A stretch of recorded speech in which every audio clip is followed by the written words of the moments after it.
Hey, kia ora, Helen Brahms here, coming to you live from Manaphi. I'm still at Wilderness Lakes, and I think my fly swatter just fell down the back of the couch. I've already rescued it like 10 times. I keep forgetting there's a gap here, and things keep falling down there. So yes, I'm still in Manaphi. I got an extra night to stay here. Tomorrow I move to Escondido, back to the Escondido RV Resort. And today has just been one of those days. It's been a very interesting day.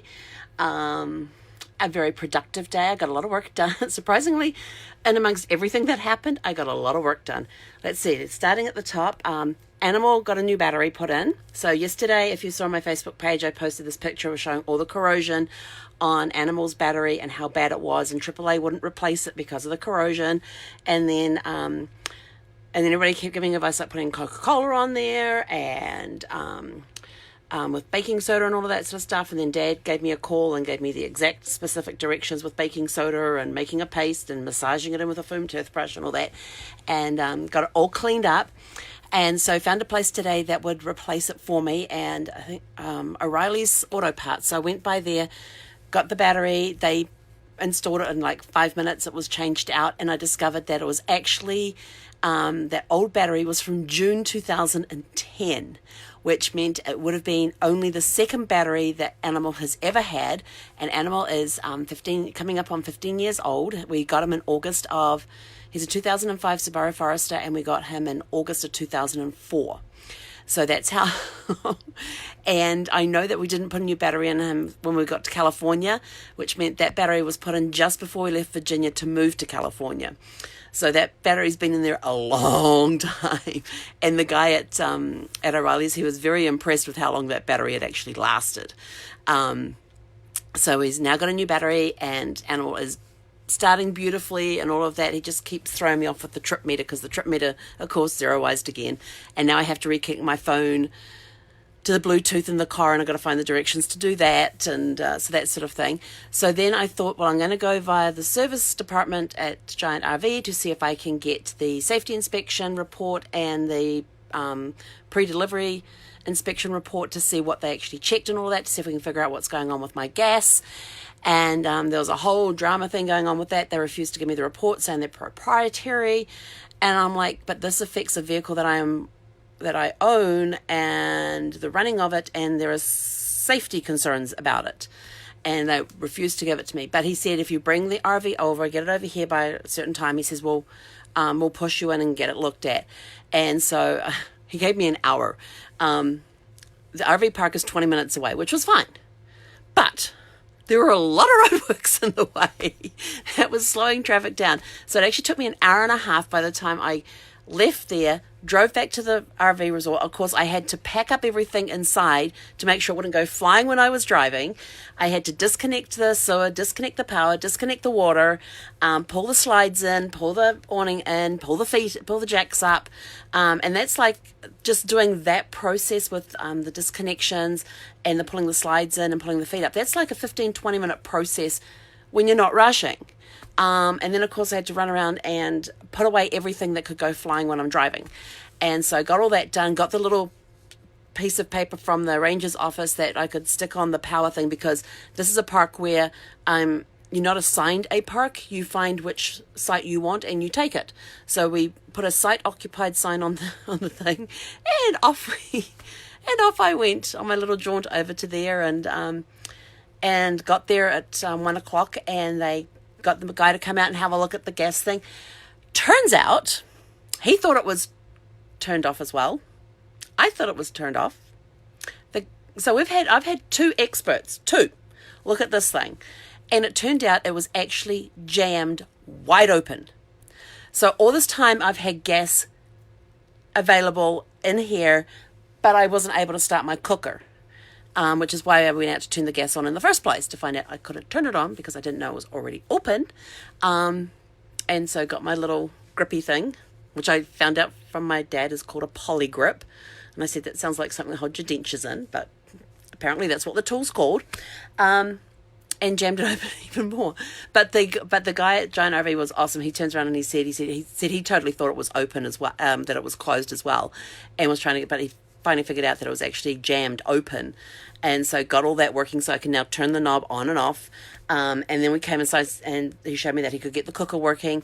And so I did the front middle burner, which is the one that I would use the most, and it wouldn't light.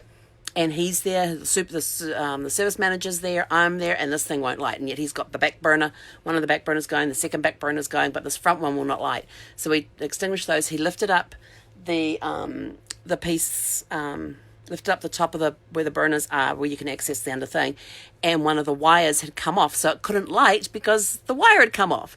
So he gets all that, clips it all back into place, gets it all working, everything's working fine. The refrigerator's working off the propane as well, because it's got this little auto switch that if the power's not on, it goes to the battery. If the battery's not on, it goes to the propane. And so that was all working, and so we were kind of happy with that. And then I was talking about the fishtailing thing that it does, and how it keeps pulling to the right and all this sort of thing. And so they checked the tire pressure, got the tire pressure inflations all done correctly, and then I left to drive back to the RV park. Got back here, got to meet my next door neighbor, who was driving an almost 43-foot fifth wheeler, and with his truck attached to it, it's like 54 feet in length from the front of the truck to the back of the fifth wheel. So we had an interesting chat, and it turns out that it's him and his wife living there full time with their, get this, 7 children. So we had a great interesting talk about that, the things that we've been learning about RVing and living in it full time. And I said, well, I'm brand new, I've only been doing it 3 weeks. And so then what happened then? Oh, then I came in and I did some work, had some client calls to do, so got some work done and everything else. And then my toilet stopped up. And I'm like, you've got to be kidding me. So now I'm having to deal with a blocked toilet. I'm like, okay, I know the tanks are working fine because I did all the flushing of the black tank and the grey tank today. Everything flushed fine. And I was like, oh, now I have to learn how to unblock an RV toilet. So I've been watching videos on how to do this, and there's talks of pouring boiling water down there. There's talks of getting this cool little tool thing, which has this little flexi tool thing that you poke down in there and somehow squirts water in there, because you've got to hook it up to the bathroom thing, and it squirts water down through this hose thing in there to help clear any blockages and all that sort of stuff. But first of all, they're talking about how you flush out the black tank, and I thought, I've already done that today. It works fine. Everything came out perfectly. The monitor things were all giving me the right readings and everything. So there's an actual blockage in the pipe that goes from the toilet down into the actual tank. So now I got to show you this. It's really so now I have this thing here. Okay, it's got this bit goes down the hole and see this little spinner thingy on the end? You attach this end to the hose, and then you turn it on with this little lever thing here, and it spins this thing here, which actually forces the water down through there somehow, and flushes the blockage out somehow. Not exactly 100% sure if this is going to work or not, but hey, I got to give it a go. So the lessons keep coming on RV lifestyle, RV living, and it's 8 o'clock. I haven't had dinner yet because I had to go get my bendy flushy thingy stick thing over there so I could clear out the toilet. So that is my lesson for today. So it turns out that it seems like every day you're learning something new.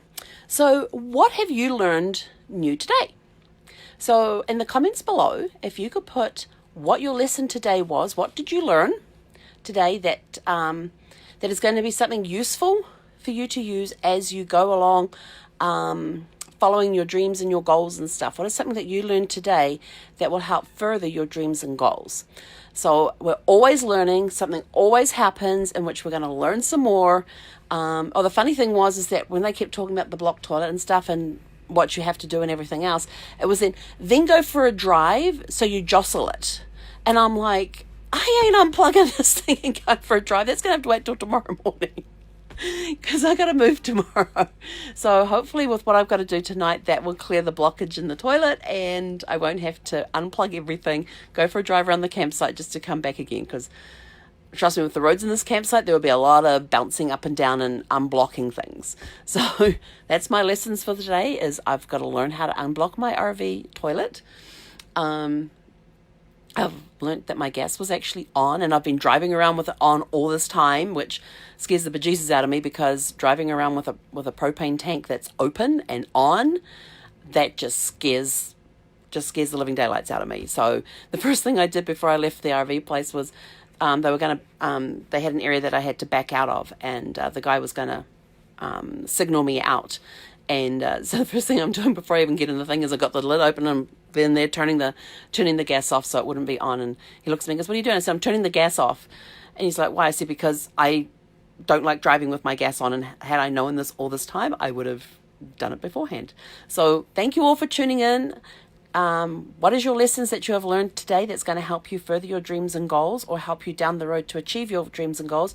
Put them in the comments below, and we will see you tomorrow from Escondido. Have a super fantastic sparkling evening.